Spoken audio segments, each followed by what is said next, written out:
Saudara, para siswa dari berbagai SMA dan SMP di Kabupaten Aceh Jaya mengikuti vaksinasi COVID-19.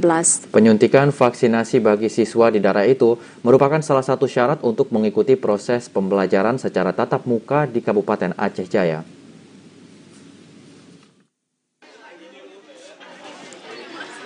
Gerai vaksinasi yang dihadirkan oleh berbagai pihak di Kabupaten Aceh Jaya dimanfaatkan oleh para siswa di daerah ini. Vaksinasi merupakan salah satu syarat yang diwajibkan pihak sekolah agar siswa dapat mengikuti proses belajar mengajar secara tatap muka. Salah satu siswa SMA Negeri Krung Sabe, Ainul Mardiah mengatakan, vaksinasi yang ia ikuti merupakan dosis kedua.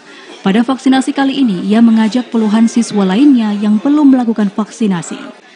Sementara Dian Nalsura mengaku jika awalnya dirinya merasa takut untuk mengikuti vaksinasi, namun karena menyadari jika vaksinasi adalah penting, maka ia pun memberanikan diri untuk divaksin.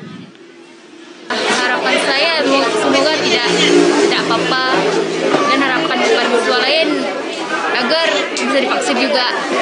Ini karena kemarin saya kan agak ketakutan ya kan tentang daerah-daerah efek tentang COVID gitu.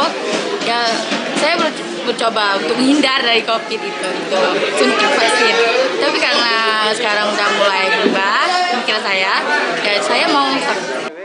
Dinas Pendidikan Kabupaten Aceh Jaya mulai memberlakukan syarat bagi para siswa untuk harus melakukan vaksinasi COVID-19 agar bisa bersekolah secara tatap muka.